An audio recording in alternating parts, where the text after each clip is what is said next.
The call came before sunrise, but by the time we arrived, the fog had already lifted, revealing a cul-de-sac so ordinary it almost mocked the horror within. Number 24 looked untouched from the outside. A neatly trimmed lawn, a mailbox stuffed with letters, curtains drawn as if shielding the world from the nightmare inside. The first officers on the scene moved cautiously, their radios clicking quietly. I walked up the driveway, noting the details only a trained eye could catch. The front door was locked, the paint unscuffed. Nothing about the exterior hinted at violence. Yet the air felt wrong, heavier somehow, as if the house itself had absorbed fear. Inside, the scene was frozen in time. The kitchen looked lived in, a half-full bowl of cereal on the counter, a coffee mug abandoned mid-sip. Toys were scattered in the living room, dolls lined up against the sofa, as though arranged by an unseen hand. The silence was absolute. Not the quiet of sleep, but the silence of anticipation, of life interrupted abruptly. In the master bedroom, the family lay together. Mother, father, 2 children.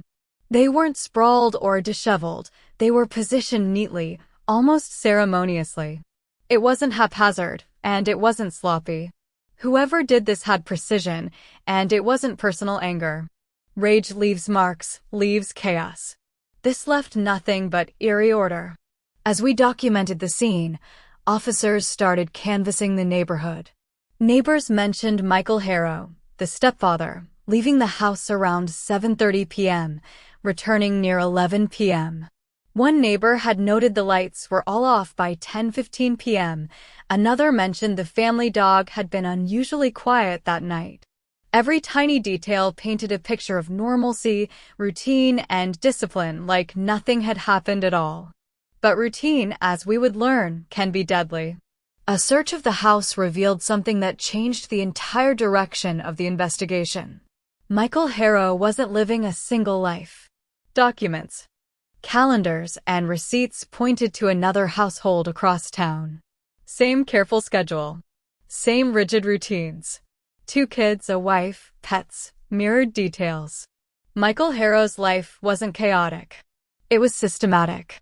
We pulled his phone records. Messages showed arrangements, references to his other family, that implied prior planning. One text sent the night of the murders was brief but chilling. All is ready. Just like last time. That one line told us everything. This wasn't the first time he had executed such a plan. It wasn't rage. It wasn't revenge. It wasn't a robbery gone wrong. It was consolidation, the methodical removal of one family to preserve another, to maintain control. I walked the rooms again, taking note of the smallest clues. Finger smudges on a glass that should have been untouched. A child's drawing pinned crookedly on the fridge. A lipstick mark on a cup that didn't match any of the female victims. These fragments, almost imperceptible, whispered secrets we weren't supposed to know. By mid-morning, we were already pulling crosstown traffic cameras, trying to see where he went after leaving his first family. If the pattern held, someone else, his other family, was unaware, waiting for him to repeat the same sequence of lies and manipulation. I took a final look at the house before leaving. Sunlight caught the edges of the window blinds, casting long, sharp shadows across the living room. It felt like the house itself was warning us. Warning the world that perfection can be a mask. And behind that mask, some people hide monsters. As we drove across town to the address of the second household, the weight of the case pressed down on me. Whoever we were dealing with had mastered deception, masking violence beneath the veneer of normality. And if we weren't careful, the cycle could repeat. The investigation was no longer about what happened here. It was about uncovering the web he had built and stopping him before it claimed anyone else. The drive across town was quiet, but inside the squad car my mind raced. We had evidence now that this wasn't a single-family tragedy. Michael Harrow had 2 households. 2 families. And one of them, probably both, had been living under a meticulously constructed lie.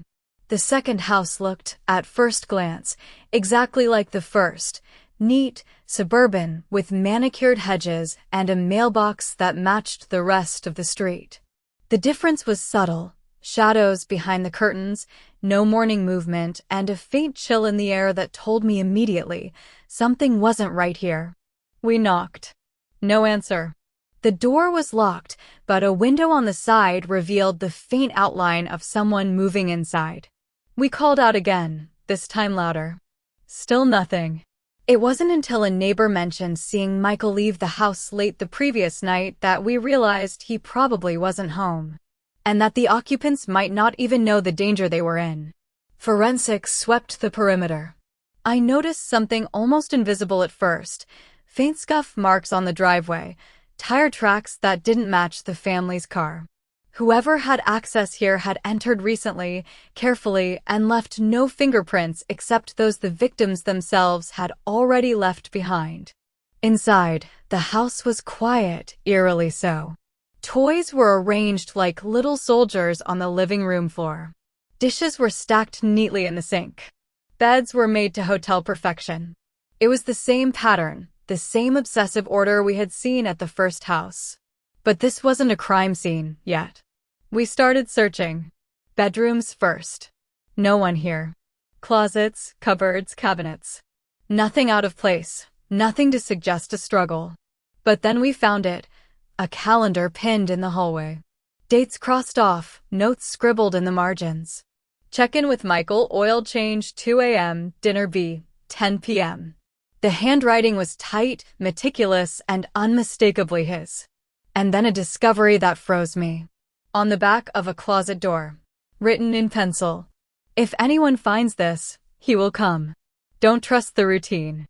Don't wait." A warning. From the first family? Or perhaps from someone who had seen the pattern before.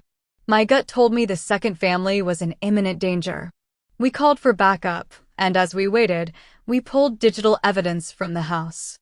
Laptops, tablets, smart devices. Michael Harrow had been meticulous with his schedules, but even he left digital breadcrumbs. Text messages indicated he had made arrangements to leave town that night, and an app on one of the devices showed real-time location tracking. His car had been moving, not to work, not for errands, but in circles around neighborhoods, observing. It was surveillance. The pattern was now terrifyingly clear. He didn't just manage one household. He orchestrated them, monitored them, controlled them. His first murders had been rehearsal, a consolidation of one life to maintain his grip on the other. And he had perfected the method. I started mapping out his routines. The houses, the times, the exits, the routes. There was a rhythm, a pattern like clockwork. And if we followed it precisely, we could predict where he would strike next or where he might be at that exact moment. The team moved to secure the house. As officers fanned out, I noticed a subtle detail. The family dog, a golden retriever, lay in the corner, trembling but silent. Animals notice things humans don't. It hadn't barked all night.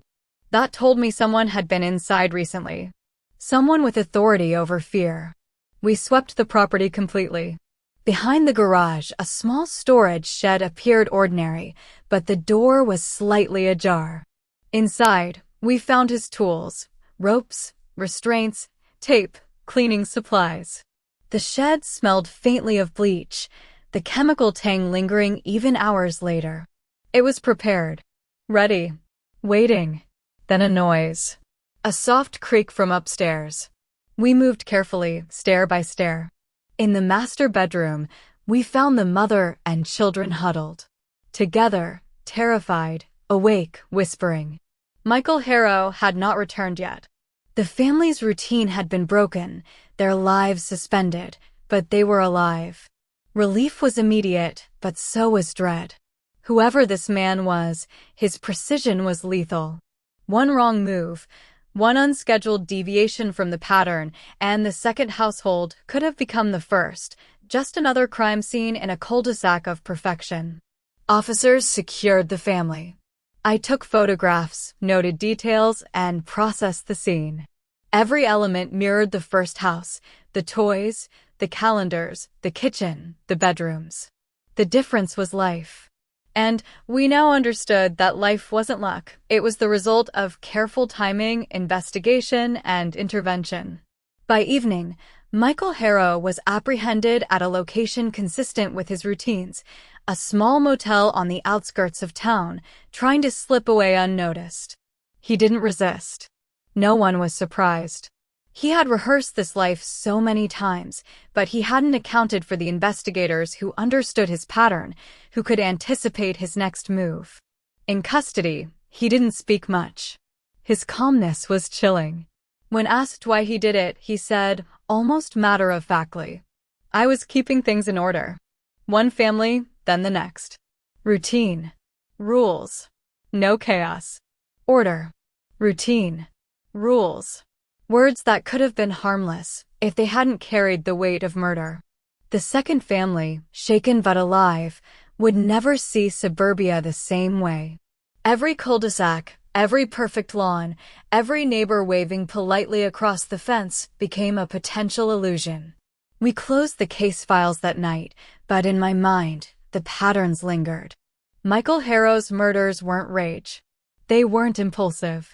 They were consolidation, a meticulous, calculated orchestration of life and death.